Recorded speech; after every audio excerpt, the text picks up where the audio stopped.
Hi everyone, welcome to another video on Jujutsu Kaisen Phantom Prep. Now today's video is going to be about domain investigation. I'm going to give you guys some tips and tricks on how to beat this game mode, and also at the end of the video I will be showing you the actual clip of when I meant to beat the middle difficulty, so Mansion of Illusions.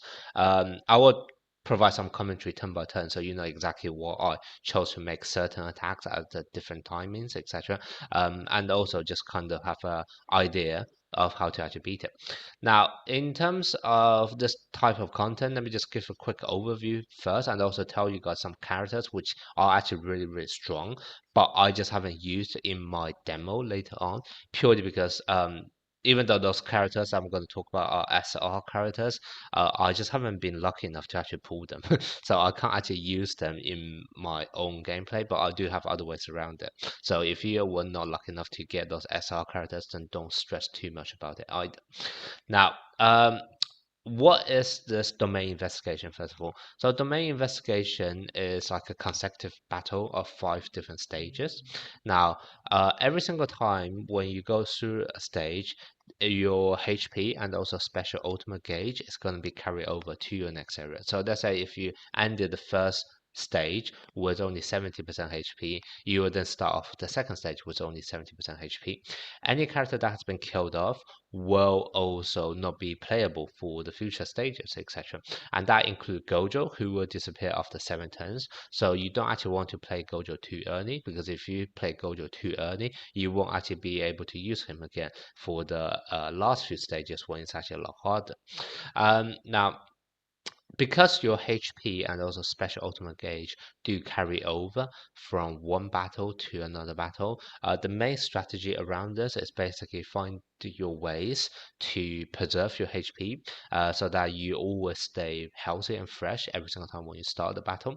And then the second thing you also want to do is you want to know when you actually want to use your ultimate attack, because yes, they do carry over, but that basically can give you an edge if you are able to use it correctly. So for example, I can choose to build up my special ultimate gauge and only kill it off with skilled attacks, and then start off the next wave with a massive ultimate, and then just try to wipe out as many enemies as quickly as possible. So it's actually quite important for you to know when to actually use your special ultimates, etc. So that's kind of another thing you have to keep your mind about. Keeping your mind when you are battling this type of content. And then lastly, obviously, because you are not able to use Gojo to just breathe through all the stages, it kind of forces you to use a bit more characters than usual. So you have to be ready, for example, to train another second DPS, etc., just to help you out in this type of content. Okay, now I already talked about the strategy. It's all about kind of make the most out of your special ultimate gauge, and also keeping yourself healthy, etc. Now, uh, in order to keep yourself healthy, there is actually one SR character which is very good. I do not have her, so I can't actually show you, but it's going to be Shoko. Now, she's an SR character, and also she's the only healer in this game. And basically, having her is going to help you greatly, because you can always use yourself to heal to like pretty much full HP before going to the next battle. Sometimes you can even stall your battles in one stage in order to give Shoko a few more turns to heal yourself back up before you actually then kill off the enemy and go into the next stage. So having Shoko is definitely going to help you a great deal. And then the second character who I think is also very good in terms of keeping your HP is going to be Momo. Now, Momo is not actually a character who is going to heal herself up, but or heal the teammate.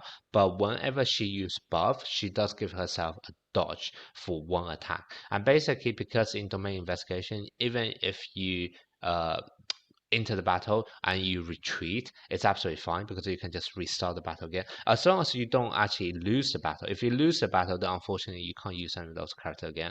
But as long as you retreat before you actually lose the battle, you can always just try again.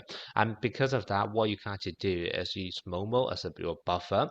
And because when you have Momo as a buffer and you get that free dodge whenever she buffs herself up, you can almost play around with RNG to make sure at least one of the enemy attack try to attack Momo, and therefore you will be dodging that. So even though Momo doesn't actually heal yourself out, she does help to preserve your entire HP for your whole team. So that's kind of why in terms of buffers, Momo is actually going to be slightly better than Yaga and Nanami in domain investigation. Now, those are some of the characters you want to keep out for. Oh, there's also like if you actually have SSR character like Panda, Todo, etc., they're also pretty decent for domain investigation because they're tanks. Now, tanks in this game don't normally actually do much in actual game content because normally offensive is the best defensive. Offense is the best defense. However, in domain investigation, because you're actually having to battle through loads of different content, having a tank with the ability to taunt, for example, you can get this SSR collection. Recollection, which you can actually get for free in the game by defeating formidable foes. You can actually like taunt enemy attack onto your tank, etc. So actually, a tank with this SSR recollection is also a viable strategy in domain investigation. It's just not something I typically use. I just still think there are better ways of going about it, and I always prefer like offensive and kill off the enemy quickly rather than tanking your damage. But it is definitely a viable solution. Um, some other SSR recollection which are also very good for this domain investigation is going to be the ones that actually heal your HP and also the ones obviously increase your special ultimate gauge. So this recollection is extremely good because it allows you to increase your ultimate gauge fill rate for 2 turns, so that's very nice. And then also this one is extremely good because you're able to heal yourself up by 30%. Now I actually use a dupe on this. The dupe I meant to get from the event that's going on right now. I actually even duped this SSR recollection up just to give myself even reduced damage as well. And the reason why I done this is just because once again it's going to be really useful for domain investigation, and also because I don't have Shoko, so I'm actually relying heavily on this recollection to keep my team healthy. But if you do actually have Shoko, then you could argue you don't actually need this recollection anymore because you can just use Shoko for the healing. Okay, now let me show you the actual gameplay of when I beat Mansion of Illusion. So that's kind of the middle difficulty of domain investigation.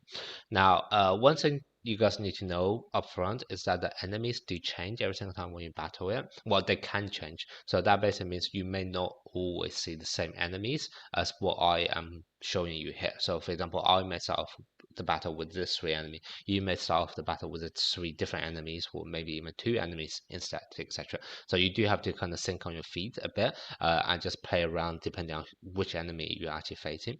The only enemies which will always stay the same is going to be the boss battle because those are the bosses. So that stage 5 is always going to be the same no matter who plays it or when he plays it, etc. Okay, so stage 1, basically I'm facing up against 3 enemies, and the team setup I'm going to choose is to buffer my second DPS, who's Mekamoru, and also Gojo. Now, you may find it a bit strange because I did mention earlier you don't want to play Gojo too early because otherwise if he disappears you want to be able to use him for stage 5, which is kind of when you want him at for the boss stage.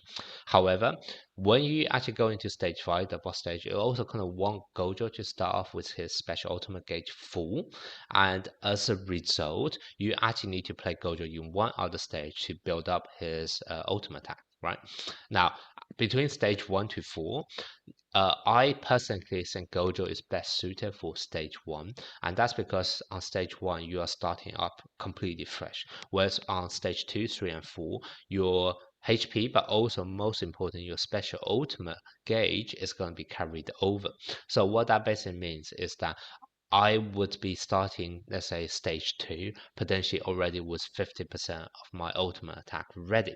So actually, if you think about from that perspective, stage 2 is not going to be as difficult as stage 1 because I can just, wait for 1 extra turn or 2 extra turn, and I can use my ultimate attack already. And then, for example, if I only use my ultimate attack to kill off 1 enemy, then I can use the remaining enemy to build up my ultimate attack again, and then save it for the next stage, etc. So for that reason, I actually think Gojo is probably going to be most useful for you guys in stage 1 because while he's killing off the enemies, he is allowing time for your other characters to actually build up their ultimate to their advantage for to be used in the following stages, etc. So that's kind of why personally I recommend playing Gojo in wave 1 or stage 1. Now, in terms of recollections, obviously just equip the best ones you can. On supporters, always equip some kind of supporting recollection, or like HP preserving, like defensive ones to make sure they actually survive. Obviously, I'm using the 2 SSR that I highly recommend it, but if you don't have them, then just use your best ones available. For example, this SR recollection is really good because give buff to your whole team, right? That's like a really universal recollection that you can use on your supporters. Now, in terms of the recollection on your DPS, you would need your strongest recollection on your second DPS and then the weaker recollection on Gojo. For the middle difficulty of domain investigation, you can actually get away with just like a level 1 damage buffing on recollection on Gojo because Gojo doesn't actually need much firepower. Gojo can just beat all of the stages by himself without any help from recollections. And that's kind of why you always place the weaker recollection on Gojo. Whereas your second DPS, he's not going to be as strong. And also, he, to be honest, is kind of the make or break for you because he will be dealing stage 2, stage 3, stage 4 without Gojo, and it's normally make or break whether he can actually carry you for those stages. So you definitely want your strongest recollection on your second DPS rather than putting it on Gojo. So that's kind of the recollection choices I have made here. Now, when you actually go into the battle, like I said, stage 1 is more about letting Gojo kill everyone while your other character build up their special ultimate gauge. And that's kind of why I start off by using this recollection, will give my special ultimate gauge fill rate, and then I kind of use my other attacks on my other character, etc. Now, I know Gojo will be able to one-shot, so that's kind of why I chose my second DPS to attack a different enemy to Gojo. This way I can kill it one turn quicker, and therefore Gojo have one more turn for the actual boss battle, etc. Now, because I have that healing recollection, I always remember to use it to top up my HP before I finish off the stage. So that's why I've done that. And if you paid attention there, you will have noticed my ultimate gauge on my Gojo is filled up, and that's kind of mission done for Gojo. And then I will be parking him away till the very last stage for now. So you won't see Gojo being used again for stage 2, 3, or 4. Okay, now for stage 2, I got a single boss enemy rather than multiple characters. And whenever you see a single enemy, that is the time for you to bring out Toge. And the best recollection on Toge is going to be one that can increase his curse energy upfront. And that's the reason why Toge is the best, and also this type of recollection is best on Toge for when you only have one single enemy the one you to fight. It's because Toge can just help you cheat through the stage by stunning the enemy. Now Toge will be able to stun, the enemy won't be able to move, and because there's only one enemy in that entire stage, you won't be taking any attack. So basically, you will be preserving your HP the most. So that's kind of why you want to use Toge. Now, Toge's stun takes 20 curse energy. So if you do not have this recollection on, what that means is Toge can only use stun twice consecutively. However, if you have this, you would then be able to get Toge to actually stun 3 times consecutively. And that is great because first of all, that's one extra free turn you can do. And sometimes 3 turns, to be honest, uh, stunning the enemy 3 turns actually means you have 4 turns to attack, and a lot of times 4 turns to attack is actually all you need in order to actually kill off the enemy. So you actually then would go into this battle and finish in it without any damage taken. So that's kind of why this recollection, or any, there are actually quite a few recollection that will give curse energy at the start of the battle. Just look through your SR recollection and you may notice a few. This is one of them that I always use. The one with Nanami eating pizza, I believe. So using this on Toge is going to help you to get one extra free turn and therefore help you to actually beat this stage without taking any damage at all. Okay, so now I'll be going into battle. And I kind of already gave the strategy away, right? I'll just be trying to stun the enemy. Now, because this is the first time I battle this, I wasn't sure how much damage my Mechamaru is going to take. So I didn't want to use my recollection too early on, just in case that I am not ready to kill him, like let's say within 3 turns. So I don't want to use up the buff from my recollection too early on. So I'll just do a normal skill attack and then use Toge to stun.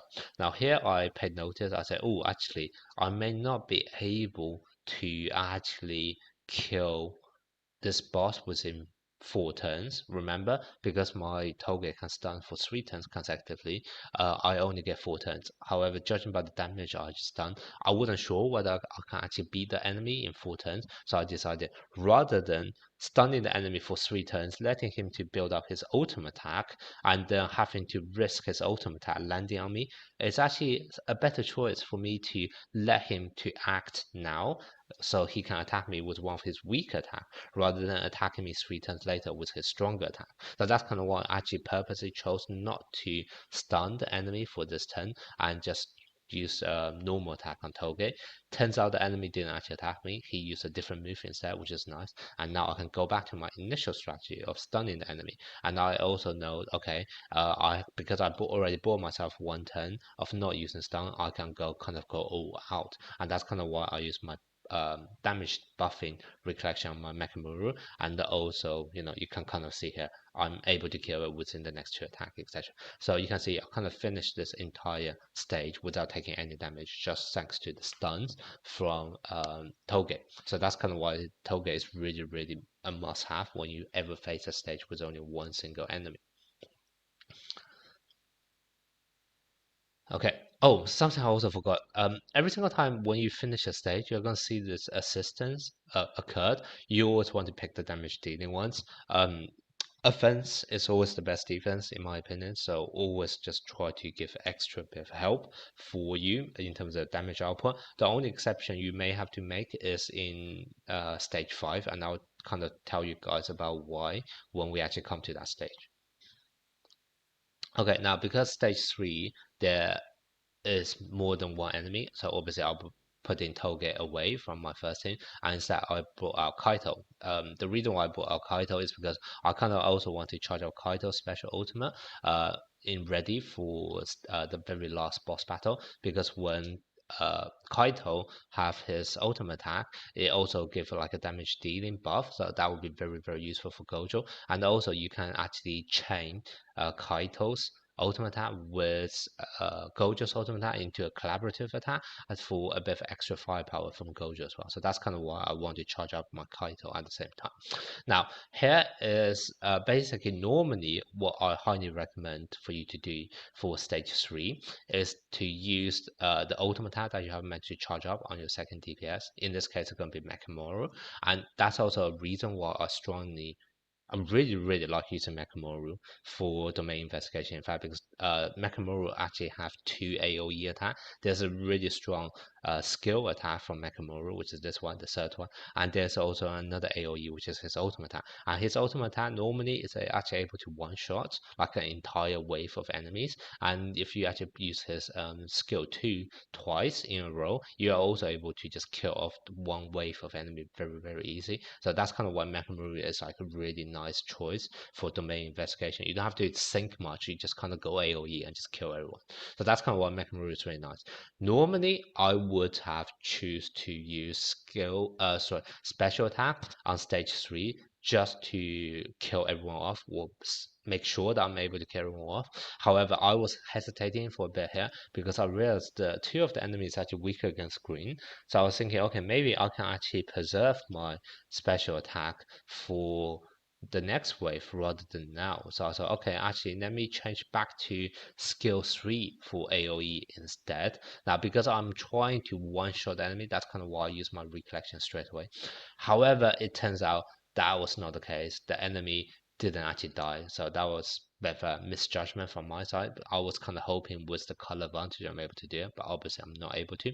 Now normally in this kind of scenario, if you are not confident in your ability to actually then finish this wave without taking too much damage, what you can do is just simply retreat from the battle and then try again, and this time actually use your ultimate attack to just one shot all of the enemies.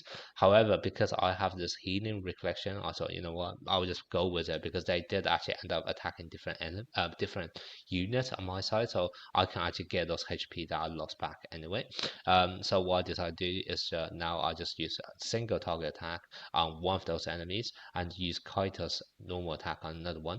And obviously I was playing around with the color advantage, so I use Kaito on the enemy which is weak against yellow, battle, and you use Mechamaru on the enemy which is weaker against green. So that's kind of what I have done for my stage 3 here. But like I said, if you ever make a mistake in your gameplay, then you can always just retreat. Just remember to retreat before you lose the battle, because if you actually end up losing the battle, then you won't be able to, you will just kind of the character that have been killed off, you won't be able to ever play them again. So you always retreat before you lose the whole battle. Okay, now stage 4. So obviously, once again, I always choose the Nanami buff, which increase damage output. Now stage 4 is a single target enemy again. You guys probably know the drill now. Whenever you say single target, you bring out Toge to stun the enemy to prevent you from taking damage, etc.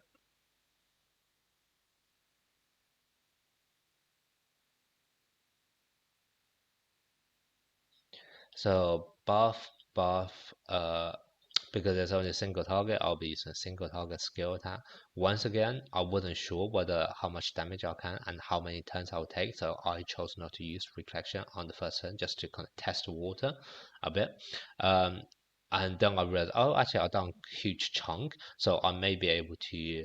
I was kind of debating on whether to use recollection because remember my target can stun for 3 turns consecutively, and also when I do actually break the enemy, I kind of then get 2 free turns because when enemy is in a broken state, he won't be able to attack. So I was kind of debating in my head just now about whether I want to use my recollection. And I think I chose to use it. Did I? No, I chose not to use it then. Doesn't really matter.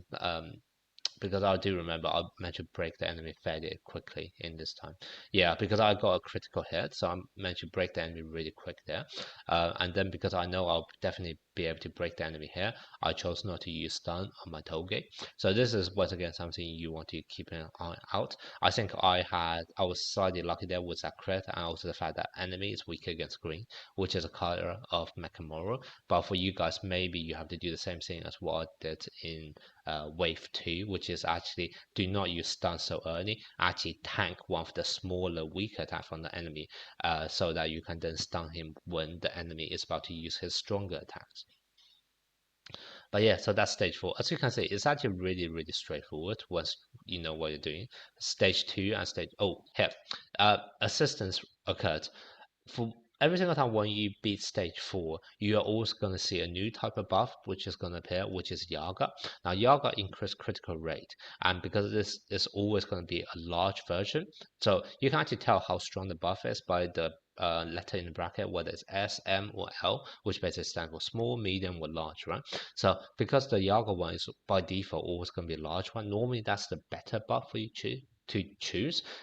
However, if you were lucky enough to see like a medium buff or a large buff also from Nanami, then I would still go with Nanami instead of Yaga, purely because the way I think about it is like crit rate is RNG. So increasing crit rate basically means that you have better luck.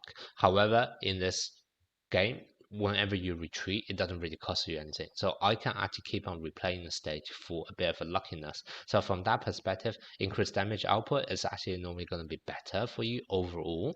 Now, obviously, you could argue increased crit rate, especially when you need to crit on multiple turns, that's going to be more useful, and especially because it's a large buff. But that's kind of why if it's between a choice of a small Nanami buff versus a large Yaga buff, I'll go for the large Yaga buff. But however, if it's like a medium or large Nanami buff as well, then I will actually go for just pure damage increase rather than crit rate, because I know I can always retry and try to get lucky with a crit rate if I didn't manage to land a crit. So that's basically normally the way I make decisions on the very last buff that you will see in domain investigation. And then finally for stage 5, quite simple. You know, what we have been building up for Gojo, right? Gojo can be used again because this is the very last stage. I'll be using Kaito as well, because remember, Kaito have that ultimate attack, which can be used in terms of a combo and also increase your buff on your Gojo. Now, because on the very first turn, your buffs are not stacked up yet. So that's kind of why normally on the very first turn, I still recommend using Gojo to buff himself up so that he can go for that massive nuke in the second turn. Now, I did use this recollection because this recollection doesn't actually get wasted till I make a curse technique attack. So that's why I can use it now. If you're using a different recollection, then make sure you only use it when you actually do the attack, the ultimate attack itself. And then I already buffed myself up. Now let's go for the nuke with that combo with Kaito, and you can see I just one shot every single enemy.